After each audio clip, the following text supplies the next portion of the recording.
মানুষ টিকটিকির শরীর দিয়ে এক বিশেষ প্রক্রিয়ায় নেশা গ্রহণ করে, যা স্বাস্থ্যের জন্য মারাত্মক ঝুঁকিপূর্ণ। কেন টিকটিকিকে প্রথম আঘাতে হত্যা করলে রাসূল সাল্লাল্লাহু আলাইহি সাল্লাম 100টি নেকির ঘোষণা দিয়েছেন? নবী ইব্রাহিম আলাইহিস সালামকে আগুনে পোড়াতে টিকটিকি কেন সাহায্য করেছিল? আর কেনই টিকটিকি মানুষের মৃত্যুর কারণ হতে পারে? বিস্তারিত জানতে ভিডিওটি শেষ পর্যন্ত দেখুন।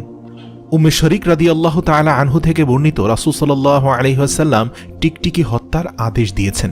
তিনি বলেছেন, ইব্রাহিম আলাইহিস সালামকে যখন আগুনে নিক্ষেপ করা হয়েছিল, তখন এই টিকটিকি ফু দিয়ে আগুন জ্বালাতে সাহায্য করেছিল। বুখারী এবং মুসলিম শরীফে হাদিসটি রয়েছে। টিকটিকির এই শয়তানি তৎপরতায় রাসূল সাল্লাল্লাহু আলাইহি ওয়াসাল্লাম তাকে হত্যা করার আদেশ দিয়েছেন। অপরদিকে হযরত ইব্রাহিম আলাইহিস সালামের উপর প্রজ্বলিত আগুন নেভানোর উদ্দেশ্যে ব্যাঙ সেখানে পেশাব করেছিল, যাতে আগুন নিভে যায়। তাই ব্যাঙ হয়ে গেল পবিত্র, আর টিকটিকি হয়ে গেল মানব জাতির জন্য ক্ষতিকর একটি প্রাণী, যাকে হত্যা করা সওয়াবের কাজ।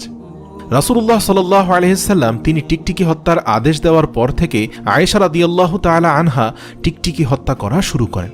হাদিসে বর্ণিত রয়েছে, মা আয়েশা রাদিয়াল্লাহু তাআলা আনহা ঘরের মধ্যে টিকটিকি মারার জন্য একটি বিশেষ বর্শা রাখতেন। এছাড়াও রাসূল সাল্লাল্লাহু আলাইহি ওয়াসাল্লাম বলেছেন, 5 প্রাণী তোমাদের জন্য ক্ষতিকর: ইঁদুর, বিচ্ছু, চিল, কাক এবং পাগলা কুকুর। রাসূল সাল্লাল্লাহু আলাইহি ওয়াসাল্লাম আরও বলেছেন, তোমরা নামাজরত অবস্থায় 2টি কালো প্রাণীকে হত্যা করো, সেগুলো হচ্ছে সাপ এবং বিচ্ছু। যে ব্যক্তি প্রথম আঘাতে টিকটিকি মারবে তার জন্য রয়েছে 100 সওয়াব, দ্বিতীয় আঘাতে মারলে তার চেয়ে কম সওয়াব, এবং তৃতীয় আঘাতে মারলে তার চেয়েও কম সওয়াব।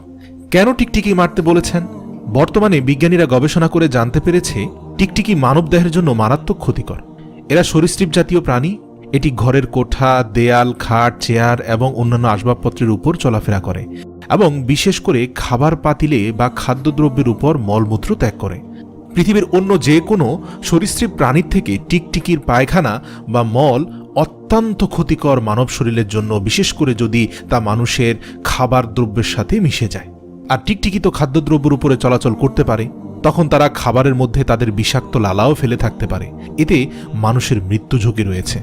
টিকটিকির প্রধান কাজ হলো মানুষের খাবার নষ্ট করা, বিশেষ করে লবণ, এবং ঘরের যে স্থানে লবণ আছে ঠিক সে বরাবর তার বিষ্ঠা নিক্ষেপ করে। এর লেজে মাদকতা আছে। আপনারা অনেকেই জানেন না, পৃথিবীর অনেক বড় বড় নেশাখোররা টিকটিকির লেজকে পুড়িয়ে তা দিয়ে নেশা করে, এবং এই নেশা একবার উঠে গেলে তখন টিকটিকির জন্য তারা পাগল হয়ে খুঁজতে থাকে। এমনকি এই নেশার জন্য টিকটিকি বাণিজ্যিকভাবেও কিছু কুচক্রী মহল উৎপাদন করে থাকে। বলা হয়ে থাকে, টিকটিকির নেশাকারী ব্যক্তি 3 থেকে 4 বছরের বেশি বাঁচতে পারে না। এটি এতটাই বিষাক্ত। এটি একদিক থেকে নানাভাবে মানুষের জন্য ক্ষতিকর, এবং অন্যদিকে মরণব্যাধি নেশার উৎস। এই জন্য 1400 বছর পূর্বে রাসূলুল্লাহ সাল্লাল্লাহু আলাইহি ওয়াসাল্লাম এই প্রাণীটিকে হত্যা করার নির্দেশ দিয়েছেন। টিকটিকি মহান রব্বুল আলামিনের তরফ থেকে মানব জাতির জন্য একটি পরীক্ষা।